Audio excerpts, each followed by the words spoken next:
Hey everybody, it's Jason Blaha here, and once again it's time for the Q&As. So let's go ahead and knock this out. All right, first question.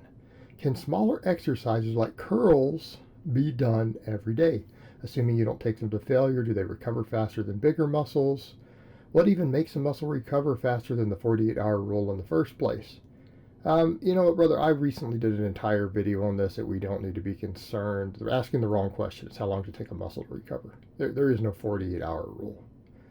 The 48-hour rule is the maximum amount of growth time you could get. Now, what I'm going to say on this, can a lot of smaller muscles be taken to failure every day? Yes. But here's the question I would ask you. What good do you think doing curls not to failure is going to do you? Okay, I get it on big exercises, right? On big exercises, taking them to failure can be problematic. Leaving a rep or two in reserve makes a lot of sense. Like if you're going to train your biceps with chin-ups and stuff, limit sets can cause a lot of inflammation. They can cause injuries, things like that, right? I get it. If you're going to waste your time with silly little tiny exercises, you need to take them to failure to get anything out of them. Okay, realistically, curls don't do a whole hell of a lot. And I'm not saying curls don't help your biceps grow and that you shouldn't do them. I do curls. Why would you do these little small exercises and do suboptimal sets? They don't beat your recovery up. You need to go ahead and take them to failure. What I will say is that some of these smaller muscles do recover faster. Yes, you can train them more frequently. Doesn't mean you can train them every day. Well, that's really going to depend on the person. That's going to depend on you assessing your connective tissue, right? Because if you start training something like a curl every day and you pick a version that's hard on your tendons, well, best of luck with that. It's not going to work out too well. So I tell guys not to do stuff like preacher curls. Okay, perfect example. It's just hard on your connective tissue. Could you do band curls at a much higher frequency that help build tendons and are relatively easy on them in terms of stress? Sure.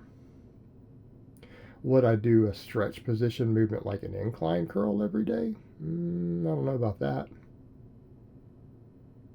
But yeah, if you wanted to do band curls or lighter dumbbell curls to failure every day, it would probably be fine, but assess your connective tissue, assess your recovery, because they may not recover from every day. And I wouldn't do a bunch of sets. Let's come over to the point. Why are you doing them more frequently? Because you want to respark muscle protein synthesis for a muscle that maybe recovers a little faster. Well, you want quality sets in there, right? Maybe 2 sets to failure. But I wouldn't do a bunch of 4 or 5 sets not to failure. You're just throwing junk volume in there. You really think you're going to grow from that? Probably not. You're probably wasting your time at that point. Okay? You want to do 1 or 2 sets to failure on some of these smaller muscle groups, maybe your delts, rear delts, biceps or something on off days, that's fine. I do that with triceps, right? My restoration days, I do 3 sets of band press downs to failure all 3 of my days off from training. Gives me 9 extra sets for triceps every week. But they're 30 plus reps and they're taken to failure. Okay? Picking an exercise that's easy on it that works it different than my main lifts do. Just for tendons. Just to maybe work the long head of the tricep a little bit because I don't care about that for my strength purposes. So that's the way to look at these smaller movements. You can pick things and do them, but be very, very careful with what volume you select and don't just throw silly junk volume at it. Unless you're doing it for a restoration reason like I do my reverse hypers.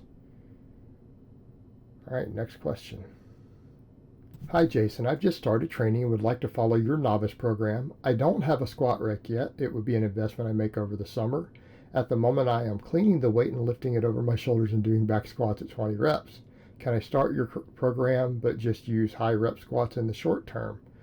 Well, you could do that, but keep in mind it won't be my program, right? Because my program is built largely around all of my novice programs. I'm not sure quite which one you picked out. Maybe it might be that 2.0, Ice Cream Fitness 2.0 or something. Currently the one a lot of people are doing. It's built around linear progression off of the squat as the main exercise. So you're basically doing a variation of it. And I would say, look, this is better than nothing. Better than nothing. But as far as even cleaning it up, here's the problem you're going to run into. You're going to run into a situation, if you gain any strength in your legs, to where you're not going to be able to clean your and press your 20 rep max up. All right? Because even before I was at the strength I'm at now, I've done 20 rep sets of squats with 315.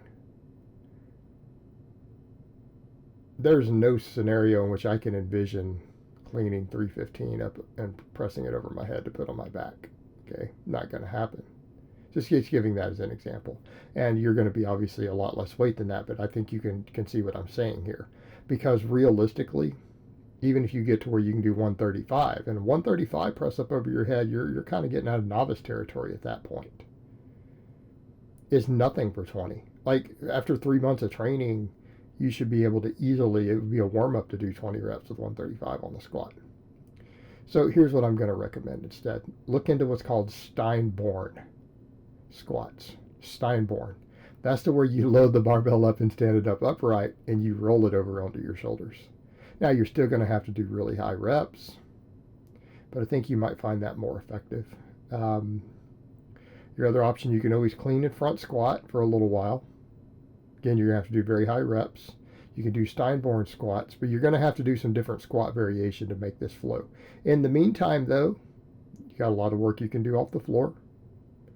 Got a lot of work you can do off the floor. What I'm going to say is that since you can't get appropriate squatting in, you're probably going to want to work in some stuff like glute bridges or step ups, right? Because you can clean up a lightweight and put it up on your shoulders and do step ups on a bench. You could do that, couldn't you? Okay, so there's going to be the stuff you're going to want to look at. You can do all your posterior chain work easy enough. Your pressing, everything else. But as far as making sure your quads and stuff grow, maybe Steinborn squats, some clean and front squat, maybe some barbell step ups onto your bench. Okay, now we're getting somewhere. Right? You've got to make it work. You're going to have to adapt because you do not have access to the ability to do a straight linear progression on barbell squats 3 days a week. You're going to need more exercises. Okay? But I would say realistically, the Steinborn squats combined with step ups will probably get you there because you're still going to get all your other posterior chain work in. I would say maybe throw some good mornings and stuff in too. Okay? Yeah, so you can clean those up and set those on your back easy enough. So just giving you some different options of things to work with. But work with the equipment we have. You're not going to be able to obviously run the standard program or maximize on it anyways. So let's throw in these other things, right? You're going to need more total work. But you can make it happen. And you know what? You can build a hell of a base. You could probably get just as good, if not better, gains doing all that. Be just fine. All right, next question. Not really for a video, but have you seen this thing? I just got aware today of the ATX belt squat machine. Thing looks awesome. Too expensive, but awesome. That's actually one of the smaller hip belt squats I've seen. You know what? And I would say every gym needs a hip belt squat. They need a hip belt squat. Now, I obviously, when I need to do mine, I do mine at home. But again, people will ask, well, what do you do for quads if you're going to do non-squatting? Can't you use it? It's like, no, guys, this is why I say we don't need machines. We have stuff like this. Okay? Because what's the only reason you would ever want to use a machine for your legs? Because you want to take your back out of the equation. Well, leg press doesn't do that. And you spend all damn day loading the machine up. And it still puts stress on your low back. Right? I would say the hack squat slides, those are decent enough just for building some quads, but we still have a lot of weight put on the back. Right? They don't really take us away from the things that we would get by removing the squat. So realistically, a lot of those machines, we might be better off just squatting, doing more box squats. But realistically, we need to unload the low back, right? We want to take the axial loading out. So our options really become one-legged exercises or hip belt squats if we need more quad work. Now, the problem is that not everyone needs more quad work. I mean, realistically, you shouldn't need supplemental lifts to get your squat to 405. Right? We shouldn't need direct quad work. We can do this off of just proper programming, even if it's speed work and everything else. You should be able to get your quads big enough to squat 405 without doing any quad-specific movements. So this is more for the advanced lifter in most cases. But yeah, the hip belt squat works. And a lot of the machines like this, they do make it a hell of a lot easier. They make it a lot easier than setting up something like I have, and it's very, very similar movement if used correctly. So are they beneficial? You bet. I would rather see hip belt squat machines in gyms than leg presses or hack squats.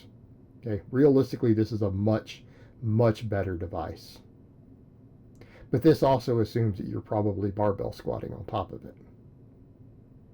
This is just a case of getting additional quad work in a squat movement pattern while tractioning the back instead of putting weight directly on it. And they work, they're phenomenal. You guys have seen me use them whenever I want to blow my quads up a little bit. I throw in normal hip belt squats just using a belt and standing up on a pair of stools, pair of boxes, and hanging the plates down below, and it works. So these machines are great. They're great. I think every gym should have them along with the reverse hyper and a glute ham raise. My opinion. All right, guys, but that's really all I have to say on that today. I hope it's been informative, and I will talk to you guys next time in part 2.